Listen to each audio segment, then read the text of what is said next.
Welcome back. We have Peter Milobar joining us. He's in town this week as Victoria is taking a break from Parliament right now. It's great to have you here. Always good to be back. Yeah. A couple of topics we're going to talk to you about. First of all, how are things going in Victoria?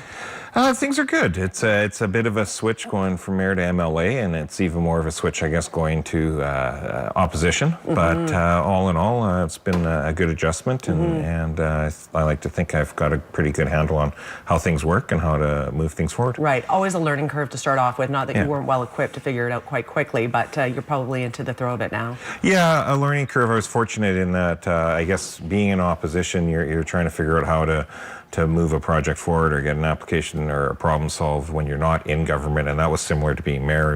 Regardless of who's in power, you're not in government when you're talking to the feds or the province. So that mindset hasn't really had to change for me, unlike some of my colleagues who were in government. Right. But yeah, there's still little nuances to learn and different ways of doing things. And you're the environment critic. Yeah, the environment and climate change critic, and so that's been very interesting. And obviously with all the Kinder Morgan stuff heating up, with carbon taxes and all those types of things, lots to discuss with the environment minister. Yeah, so let's start with that. Kinder Morgan, of course, expecting to make their big decision coming up May 31st, which is next week. This decision is going to be huge. They're either going to decide to proceed and build the expansion, or they're going to absolutely cease and desist. How are things going on from your thoughts on that? Well, I think the government's demonstrated that they're desperately trying to cling to some campaign promises and trying to appease the Green Party, frankly. When you look at the Site C decision, when you look at LNG probably moving forward this year as well, they have to try to toss the Green Party something to try to keep them on side so that they can stay in power. And I think it's at the detriment of not only the provincial economy, but the national economy. We've saw 6 coastal protection centers have now halted their expansion, worth $150 million, all paid for by Kinder Morgan. That would have actually provided more coastal protection. And so, we're seeing real ramifications. We're seeing real job loss. We're seeing real economic harm being done to the province and to the country. And that's not good for anybody. Okay. So this project has had the federal stamp of approval. Horgan doesn't have to like it, and he's not for it. But at the end of the day, how do you see this unfolding if they do give the green light next week?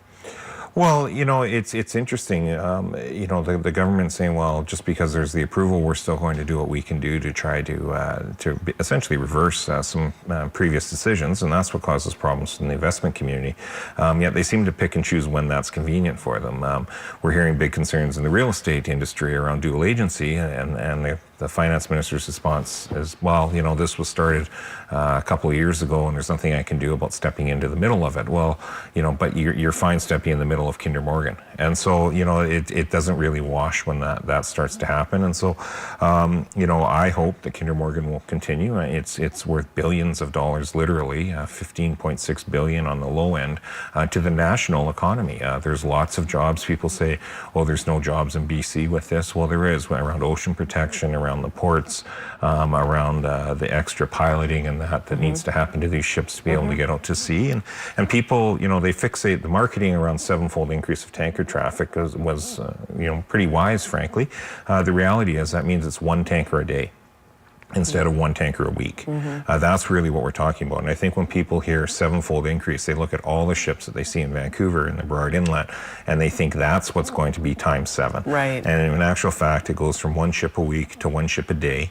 And they're piloted. They have more pilots and protection than ever before. The current ship a week doesn't have any of those protections getting it out to the open water. So, I think when people take a step back and really look at the detailed facts of it, they start to realize that it is a safe project, and I think that's reflected in the public sentiment shifting to support the project.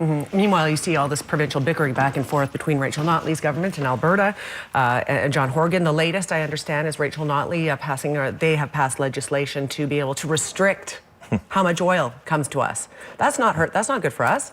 It's not good for us, and you know, the province is now trying to take Alberta to court, saying, well, yeah, but your words about what you've been saying is really about being punitive of BC. It's not the spirit of what the bill actually is. Well, you know, you could argue that the NDP government and the Greens, they campaigned to stop Kinder Morgan. It was in their confidence and supply agreement, which gives them the ability to govern. And then after that, they got told by government lawyers, you can't actually stop the project. But all of their actions have been to do exactly that. So it's very interesting to listen to the Attorney General accuse Alberta of literally doing everything that the BC government has been doing and then some. And somehow, you know, the BC NDP government is pristine in all of this, and the Alberta NDP government is not. And it's quite ironic that you have the only two sitting NDP governments in Canada fighting over some ideological piece as significant as this. True enough. So at the end of the day, this decision will be made on May 31st, and that's it. It goes forward. There's going to be all kinds of more bickering and political infighting, but once the decision's made, that's it. Is that right? Well, who knows? I mean, it's still Kinder Morgan's a private company, you know, publicly traded, but you know, they could change their mind, I guess, on June 1st or 2nd as well, and just as easily as not. So, you know, that's that one piece of it, and I think what people need to remember is Kinder Morgan doesn't own the oil in the pipeline. Kinder Morgan is a transportation company, and so it's really no different than CN or CP, which both transport by rail the bitumen as well. This is a form of transportation for bitumen. You cannot put 2x4s in a pipe. You cannot put grain in a pipe. We're having trouble getting access to our ports for those types of commodities that are easily transportable on rail, which rail is less safe to transport the bitumen than the pipeline. And that's really what we're talking about. This is a pipeline is nothing more than a transportation corridor. And is it a safe way to transport bitumen? More safe than rail? Absolutely. And that's, I think, one piece that always gets lost in this whole discussion. We'll see what happens next week. Moving on to another subject. Some people may not be aware of this yet, but we are going to be voting on a referendum apparently this fall in regard to the way we vote in this province. What can you tell us about that? Is a referendum, the question hasn't been decided on yet, but it has to do with proportional representation. It has to do with proportional representation. We don't know what type of proportional representation is being proposed. We don't know if it's just going to be a question of would you like proportional representation, and then the government will go off into a cabinet room and decide what that system is or not in conjunction with the Green Party. There's not really adequate time to educate people on it at this point. Our biggest concerns right now are more around the process than the outcome. We've, as a party, had 2 referendums on proportional representation, but that was after 2 years worth of public assembly meetings, independent people that were just randomly picked to sit on and come up with the questions and the form of proportional representation to be able to educate people on what they were voting for. Not a rushed, behind-the-scenes deal, not with a 50% plus one mandate, which means that the population bases could actually control this moving forward. Not without, I mean, the Premier has been very clear and the Attorney General has been clear that if it's only a 10% voter turnout, whatever the result is, stands. You know, that's not how you fundamentally change a voting system. If you're on a strata council, you need 2/3 majority to change strata rules. If you're on a credit union, you need the same. The BC Liberal Party requires 75% to change a constitutional rule within our party. The NDP are 2/3 to change a rule, and yet we have a 50% plus one with no voter turnout threshold. And it just, you know, it doesn't strike as fair to people, and I think that's what we're seeing the most is that even people that were somewhat supportive of proportional representation are starting to get very nervous that it seems to be so fixed to try to get a particular outcome that the Canadian spirit of fairness comes into play, and I think people want to see it be a fair question and a fair referendum. Otherwise, you know, I think they're starting to step back and say, "Hang on, we don't want proportional representation at any cost," because you're really damaging the democratic process when you do that. Interesting. 2 really big subjects. That's the time that we had today. We're already out. So there you go. I know it's always fast.